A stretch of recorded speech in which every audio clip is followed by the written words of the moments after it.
Hi Charlotte, and welcome to Charlotte's Story Time.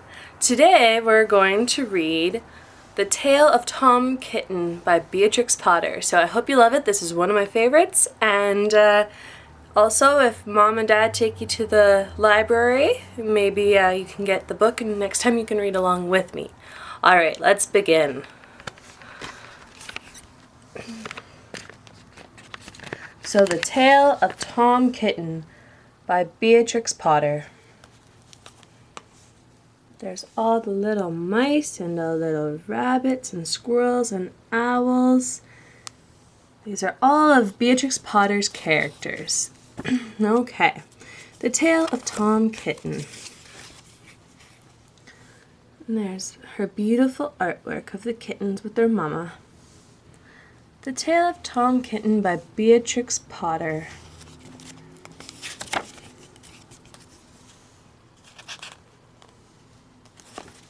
Okay. Once upon a time, there were 3 little kittens, and their names were Mittens, Tom Kitten, and Moppet. They had dear little fur coats of their own, and they tumbled about the doorstep and played in the dust. But one day their mother, Mrs. Tabitha Twitchit, expected friends to tea, so she fetched the kittens indoors to wash and dress them before the company arrived. First she scrubbed their faces. This one is Moppet. Then she brushed their fur. This one is Mittens. Then she combed their tails and whiskers. This one is Tom Kitten.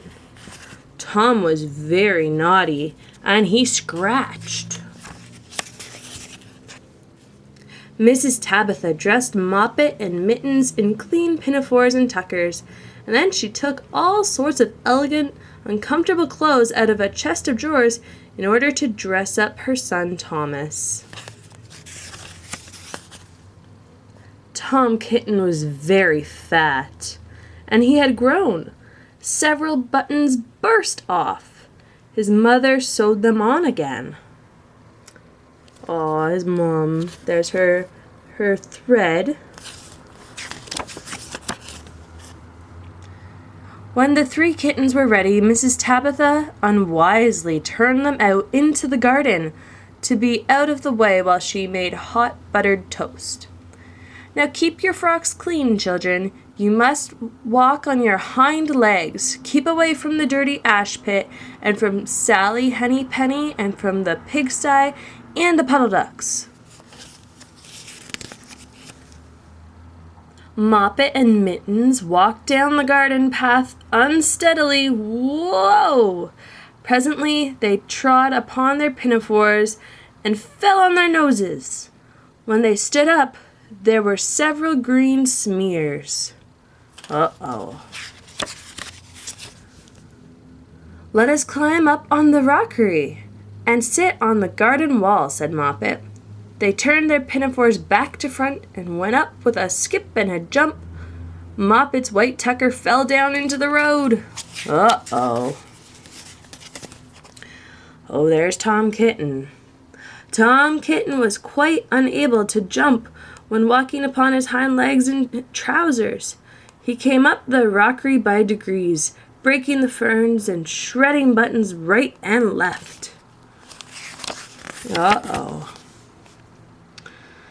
He was all in pieces when he reached the top of the wall. Moppet and Mittens tried to pull him together. His hat fell off and the rest of his buttons burst.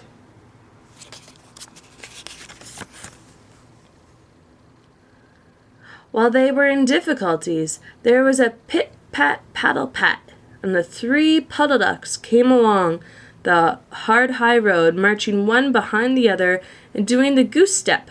Pit-pat-paddle-pat, pit-pat-waddle-pat. There go the duckies. They stopped and stood in a row and stared up at the kittens. They had very small eyes and looked surprised. Then the two duck birds, Rebecca and Jemima Puddle Duck, picked up the hat and tucker and put them on. Uh-oh. They took their hat and they took their tucker. Uh-oh.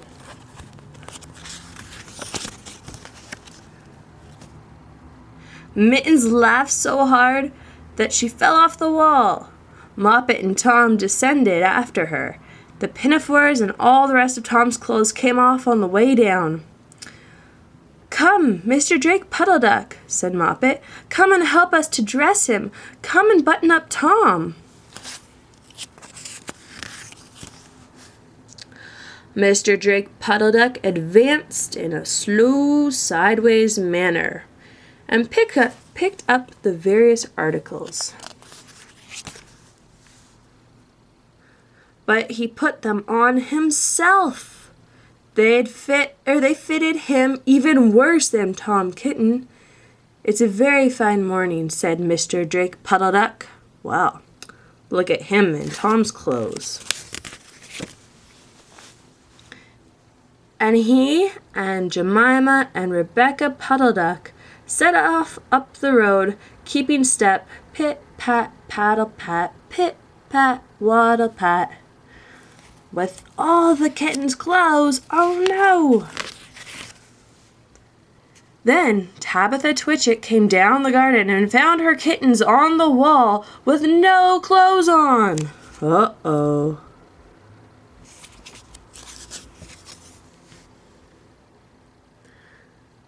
She pulled them off the wall, smacked them, and took them back to the house. "My friends will arrive in a minute, and you are not fit to be seen. I am affronted," said Mrs. Tabitha Twitchit.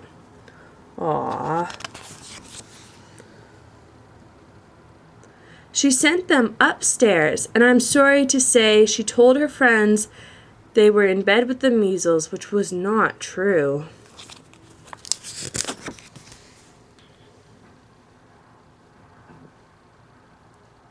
Quite the contrary, they were not in bed, not in the least. Somehow there were very extraordinary noises overhead which disturbed the dignity and repose of the tea party. And I think that someday I shall have to make another larger book to tell you more about Tom Kitten. Oh, Tom. As for the Puddle Ducks, they went into a pond. The clothes all came off directly because there were no buttons. And Mr. Drake Puddle Duck and Jemima and Rebecca have been looking for them ever since. The end.